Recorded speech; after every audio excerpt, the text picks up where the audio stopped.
Hi, this is Ken Meeker, and welcome to the Dissing My Ability podcast, where today I am very honored to introduce you to my guest, Goddess Johnson. I met Goddess at a recent leadership conference training in Louisville, Kentucky, and she's just an incredible person, and she has such a powerful story that it really connected with me, and it really spoke to my heart, and she embodies what resilience is and what it means to me. And she is gracious enough to be joining me here on Just Seeing My Ability. And I would like to welcome to the show the fabulous Goddess Johnson.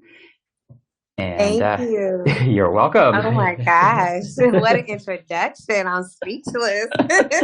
Well, it's honestly how as I expressed to you in Louisville, it's how I genuinely Yes. feel. And I'm hoping that you would introduce yourself and share with the audience just a little bit about yourself, your disability, and how your disability has affected your sort of your everyday life. Wonderful. Well, of course. Well, again, first and foremost, thank you for having me. I'm truly honored to be being on this podcast with you today. So I want to say thank you, first of all. Hello, everyone. My name is Goddess Johnson. I'm originally from Houston, Texas. I now reside in Orlando, Florida. A little bit about me. Obstacles is something that has came as no surprise to me from early on in my life. I've had a lot of obstacles I've had to overcome. At the early age of 7, my mother was incarcerated for life and went to prison, and I am one of 4 children. So growing up in the foster care system, going through all of those ups and downs, all of the stereotypes that come along with being in the system, I have experienced it on so many levels, from physical, emotional, sexual abuse, and having to rise above different things that were spoke onto my life of what I couldn't do. So fast forward, I am one, like I stated, of 4 children. And unfortunately, both of my brothers are both incarcerated doing life sentences as well. I was happily the first one to graduate high school and college and took on the role of raising my sister. And it's important that I give you this background so you can understand my journey with my vision loss. I took custody of my sister when I was 17 years old after being emancipated, and I instilled in her all of the newfound beginnings that I wanted. So she was able to go to high school, following my footsteps, go into the medical career. I successfully became a nurse, went into the military, served my country proudly for 5 years, and was a nurse for a total of 15 up until one day, which leading up to how I lost my vision. I was at work like any other day, working in the emergency room 12 hours. I got off, picked up my sister who worked in admitting downstairs, went and got my niece from a after hours daycare, and got on the road, headed home. I remember our conversation was talking about pancakes. And the next thing I knew, I just woke up and everything was black. It comes to find out that I was in a tragic car accident. There was a lady who had epilepsy, I found out later, who shouldn't have been driving, who was driving, who caused a 5-car pileup on the highway, and my car was the second car. Needless to say, I was thrown from the car, several major injuries, one of which I was in a coma for a total of 9 months. Oh, wow. And when I woke up from that coma, not knowing I was in coma, because all I remember is just 1 minute driving, waking up, it was dark. And so I remember a voice just telling me, just kept on saying, hello, can you hear me? And, I couldn't move, like I couldn't move, I couldn't speak, and it was dark. So I basically was getting told that, I had been in a tragic car accident. I had been in a coma for over 9 months, and I was coming to after that, and I could no longer see due to the impact of the accident. I was left blind. And because of me being in that coma for so long, your body is just not in use. So I couldn't really speak, I couldn't move, but that wasn't the devastating news to me. I was also told that I lost my sister and I lost my niece. And not being able to speak or express that, I can't even explain to you how that felt. So I kind of got all of this news all at once. So that's what led to, at the time, I thought was the most um, worst thing. I didn't want to go on. I thought it was just a death sentence, and I just went into a really dark place. But needless to say, now on today, I can say that it gave me a greater vision and it shined a new light in my life. And I have been able to turn every tragedy in my life into a message of hope and inspiration from becoming a motivational speaker, which I am on today and have been for the last 3 years. And I have been blessed to be able to now say to each and every person on today that it took me to lose my physical sight to gain my vision. So that's what started my journey, Ken. Yeah, I mean, I just remember when I first heard your story and you elaborated on it a little bit more. Now, I didn't realize it was 9 months that you were in a coma. Dang, that's a long Yes. time. Yes. And I can only, like, I can't even imagine what that, like, that's just unimaginable. And just to know where you are now, it's like, that's why I say you are the definition of resilience to me, because that's a lot. Yes. Yes. Yes. That's a lot. But one of the things that I just so admire, and I think it's how bright you are. You light up a room, Yes. and you don't.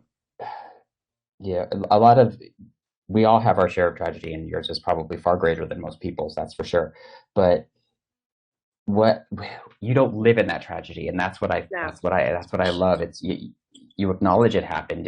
It's there, and but you don't stay there, and that's what I think is Absolutely. so powerful. Is that yeah, bad things happen. They're not Yes. right. They're not fair. It's not fair.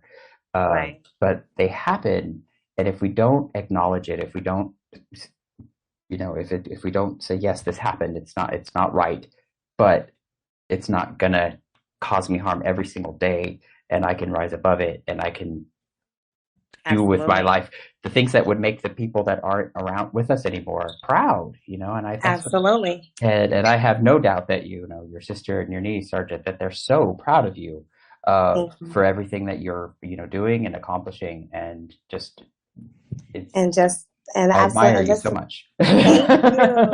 I'm trying to hold back my tears, but that just goes like I always say, Ken, in my life, it has been so many situations that I could not control the things that happened to me. Yeah, And it's very important you said what you just said because yes, life is gonna happen no matter what. But one thing that I model myself on is the fact that my response is my own responsibility.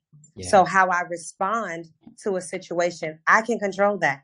And my response to these obstacles has been no matter what, I'm not going to let it steal my light. I'm not going to let it steal the ability to let me shine. And I choose to smile my way through it. I choose to still be who I am because I believe with by being that, that is me carrying on the legacy and allowing my sister and my niece's life is not in vain. So for me, yes, I have went through some more tremendous experiences, tragedies than most, yes. But through your pain comes strength. And that's what I want to show. When it came to my sight loss, it's like I didn't have time to really think about being down because I was also a mother of a mhm, 6-year-old son. So growing up and not having my mother, her being incarcerated, being in the system, I vowed that I would always be present. So I didn't have time to do the woe is me. Even though inside I felt so broken and down, I had to find that light. And for me, that was my son. And that started me into just a no, there's no way. Could not be in my vocabulary. yeah. So, Yeah. So I'm going to scrap my question that I had next, but because you touched on something that I think that it's a philosophy I kind of live by, and I think it's so important, and it's that happiness is a choice.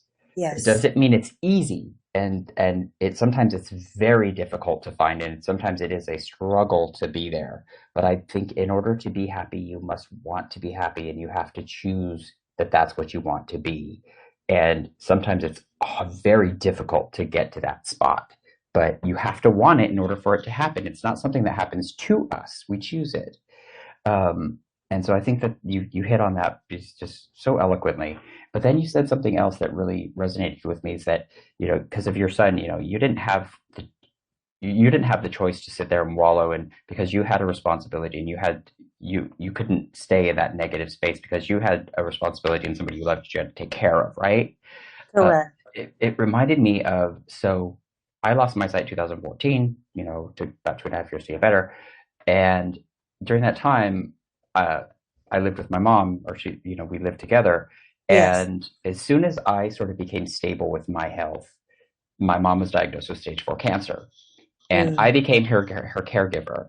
And just like with you and your site, it wasn't a conscious decision. It wasn't a choice. It was just what was going to happen. It was not even it wasn't even conscious that I made that choice. That all right, I'm taking care of her because I just got to step up. I don't get to sit here Right.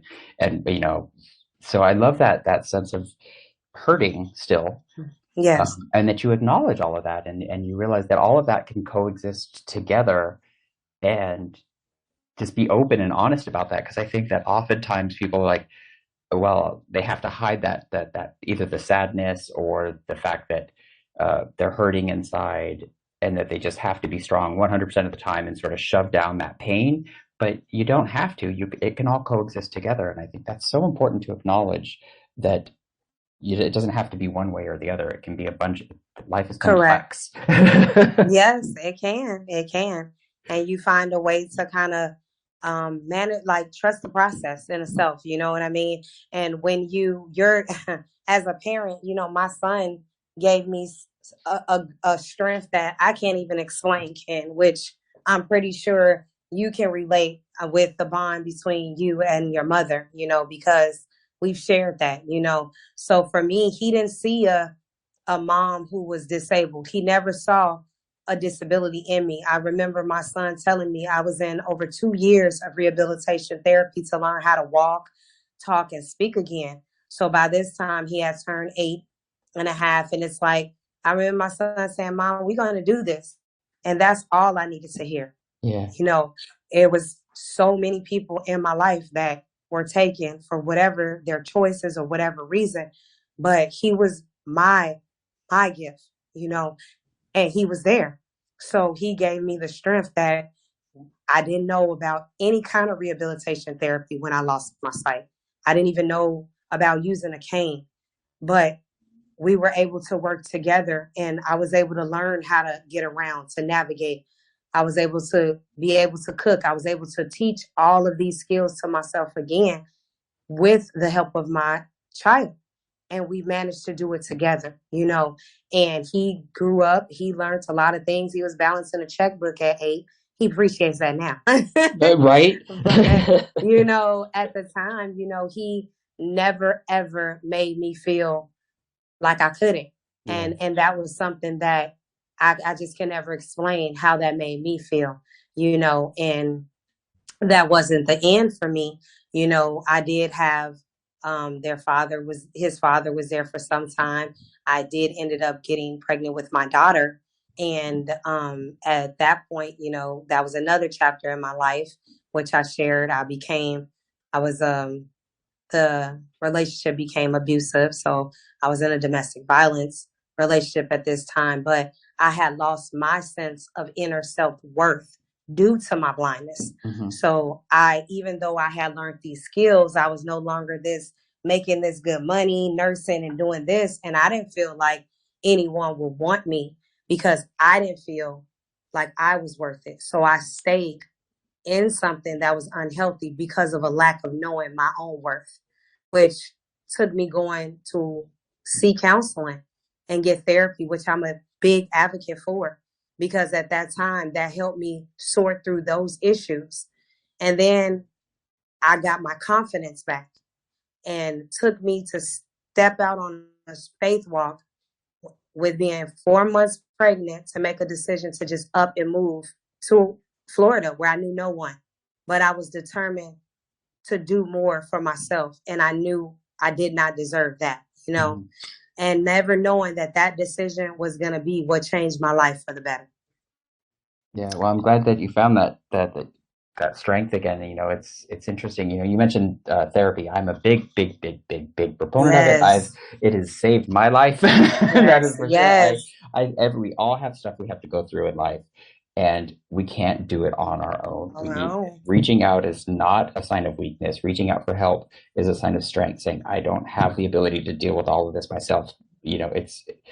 It's courage to reach out for help. Yes. It's not a weakness. And so I'm so glad that you did that, and that you were like, all right, I need this. I need to find myself again. And I know when I was working within the VR sort of, the vocational rehab structure, one of the biggest part of my job I saw was helping people recognize that they're not any different of a person just because they can't see anymore. They have a loss of sight. They're still the same person. They're not, Yes. it just, how they do things is different. They're just as, but, and that once you find that resilience, and once you recognize that I'm not a different person, your disability can become your superpower.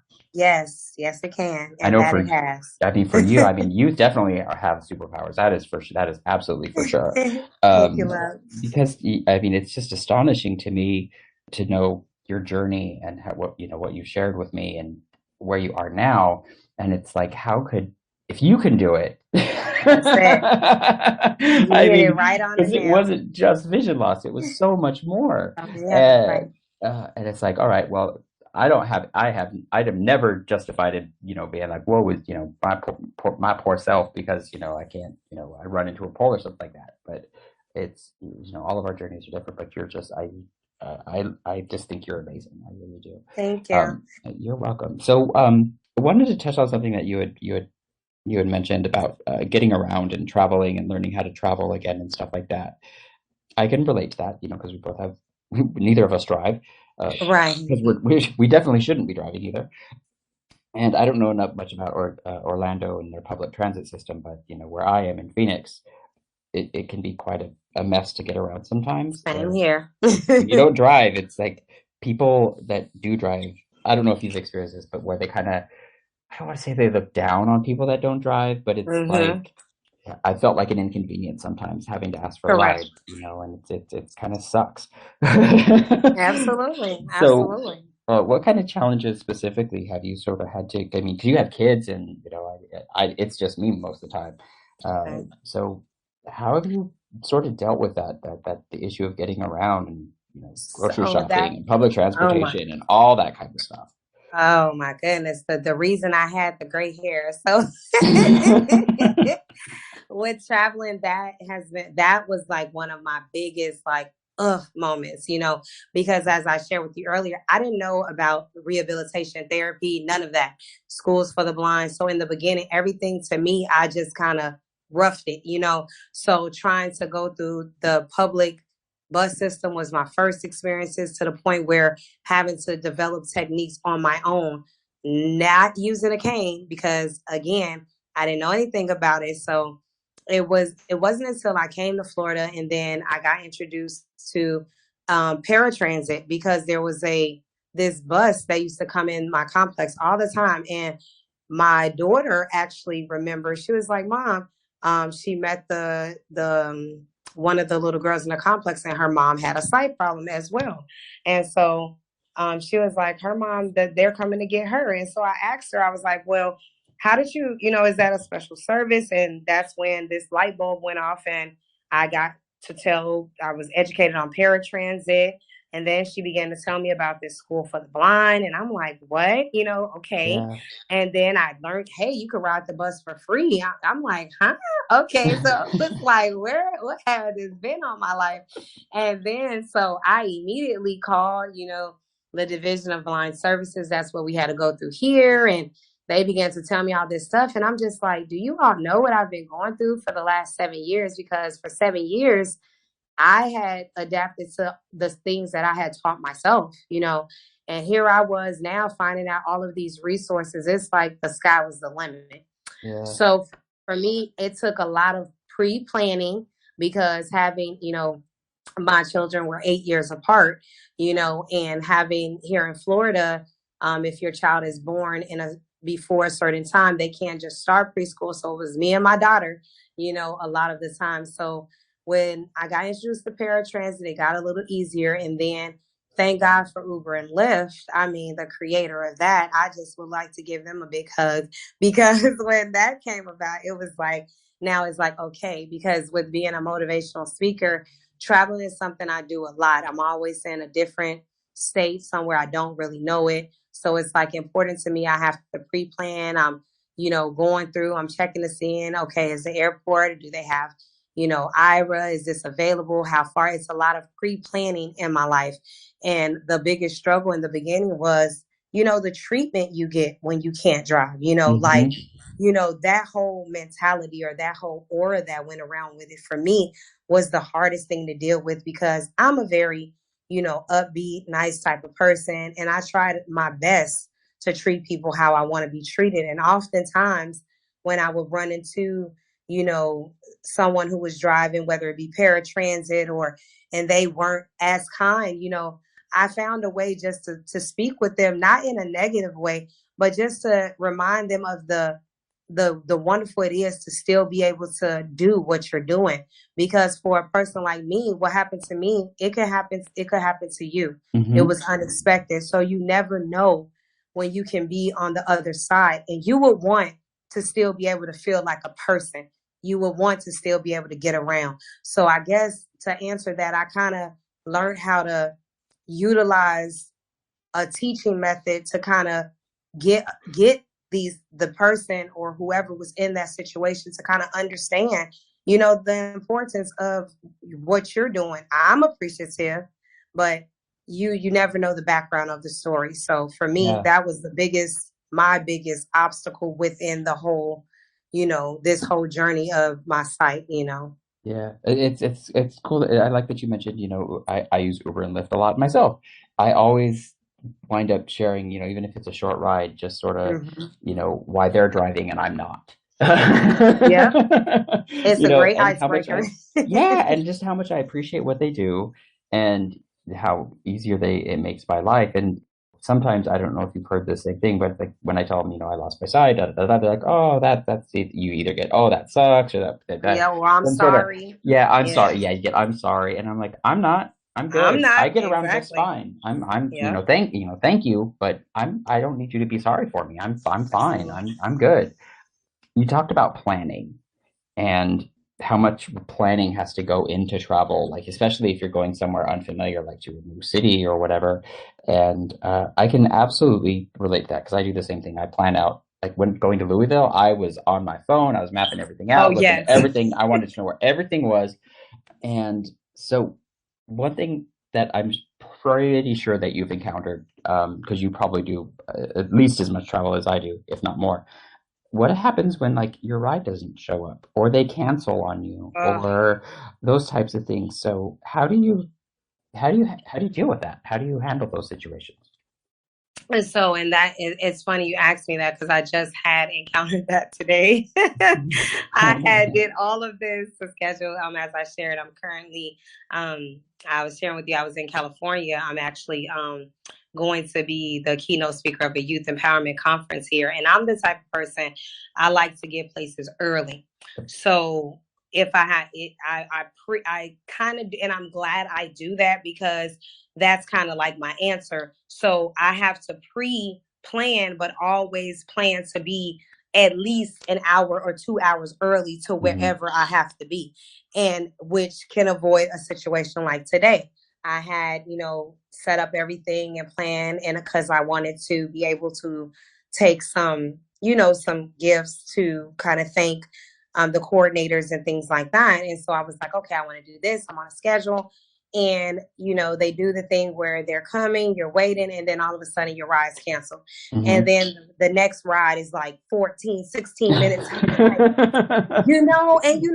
those 14, 16 minutes can cause a big difference when you done scheduled out your day. Yeah. It may not sound like a lot, but it does. And I'm like, okay. But thankfully, because of the pre-planning and the making sure I gave myself way more time, I scheduled that in there. So it's like you constantly always have to be like extra early, whether it be I don't do 2 hours at the airport, I'm there 3 hours ahead of Yeah. time.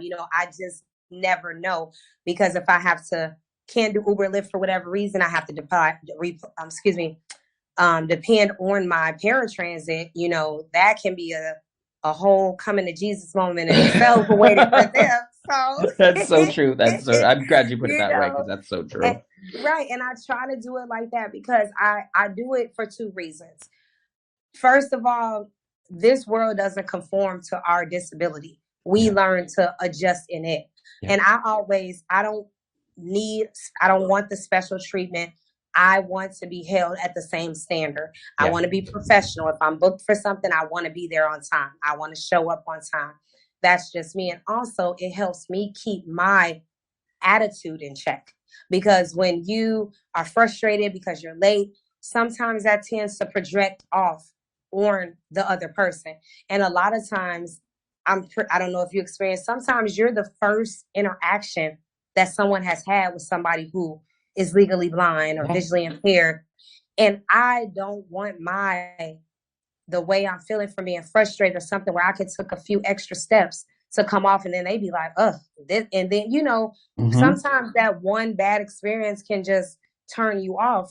And I guess that's why I pride myself on being the bubbly personality that I am, smiling and always outgoing. Because if you have to encounter, I want you to have a good experience. I want you to know that this life is fun. Mm-hmm. We are happy. It's not, you know what I'm saying? So Yeah. I take all that into consideration. Also, too, I'm a mom.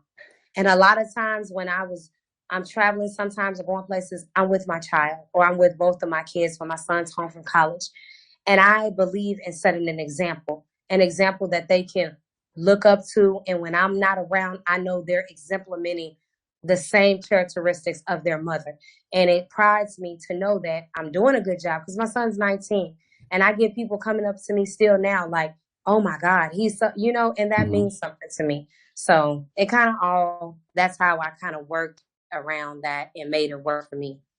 Yeah, well, I think that's a fantastic message to put out there is, you know what, we all have bad stuff that happens to us, and to it's not somebody else's fault, Right. even when we're treated badly by somebody or somebody's Mm-hmm. unkind to us, it's not us that usually, it's not our fault. They're not mad at us or they're not angry at us. Something else is going on in their life. And we don't need to respond Absolutely. to that with negativity. And, being kind is free. I say that all the Absolutely. time. It's kindness is free. And when I firmly believe what you put out is what you're going to get back. Absolutely. And I know what's worked for me in my life. And, uh, but I wanted to touch on one thing that you meant, that you have to, I say all the time, it's everything takes longer when you can't see. Yes. Everything takes longer. And that was a Everything. huge adjustment for me is not like I'm always on the go, like, go, go, go, but I having to add in that extra time was something I Mm-hmm. was not prepared for, No, trust me, I just know. how much time you have to add to everything just to do something. Um, Mm-hmm. and it's still an adjustment. I think it's still one of those things. Trust me. It Mm-hmm. was like, well, why do we have to, if it's somebody that's, sighted or whatever, I'll be like, no, no, no, no, I need that extra time Yeah. because, It's definitely needed. yeah, absolutely. Because, Ubers do cancel. It happens to me all the Yep. time. They have a hard time finding my house, and it's like, come on, just follow the instructions, and you'll get here just fine. But I want to thank you so much for taking the time and coming on and sharing your story with me, Goddess. You're a beautiful person, and your story is so not just inspirational, but it's aspirational because you are a shining example of overcoming challenges and adversity, and bad stuff happens, and that it doesn't have to ruin your life. In fact, it can, as you said, you didn't have sight until you lost your sight. Yes, sir. And I can completely relate to that message and that story because I didn't really know who I was until after I lost my sight as well. So not that either one of us were bad people. It's just I didn't come into my own until after I lost my sight. Absolutely. And so I just want to thank you so much for sharing your light, your positivity, and your story. It resonates and it reminds me so much of my mom, and that's what I told you about. She had a hard Yes. life, and you, the way that your attitude and how you're raising your kids and stuff. It reminds me of her so much as I've already shared with you privately. So, Yes. um, You are just the greatest inspiration to me. And Thank if you wouldn't mind sharing, if any of the listeners wanted to get a hold of you or find you, where can they connect with you? Of course. So I am on social media. I'm on Facebook under Goddess Johnson. That's GODDEST JOHNSON. That is I have that page, as well as I have another page as well. I'm under Goddess, GODDEST THRAILKILL. I'm also on Instagram under the real dot goddess. I also have a website I can share with Ken as well. I have my own LLC, which is called FIGHT, which stands for Faith is Getting Her Through. I will share that as well. You can reach out to me there. It has all of my social media handles on there. And I am a very impersonal person. You can always feel free to just call me up at 863-272-0390. All And right. Ken, yes. So that's how much I care. You can call me up and I will be available. And Ken, thank you. Thank you so very much. And just as well, you were an inspiration to me as well. And I think you are a beautiful spirit inside and out. And I may not have ever met your mother, but just from the person that you are, I can see that she, trust me, is truly, truly proud of you. And you keep on just being the best you can be. Oh, thank you. That means a lot, quite a lot to me. Thank you very, very, very much for saying that. So I think that's a great place to end. I would love to thank everybody for tuning in, listening to the Dissing My Ability podcast. I'm your host, Ken Meeker, and I would hope everybody tunes into every episode. We put out a new episode of Dissing My Ability every Monday. And don't forget, you can reach out to me through my website, vitalitycareercoaching.com, or on my LinkedIn at Ken Meeker AZ. And please remember to be kind to others and to yourself. Thank you.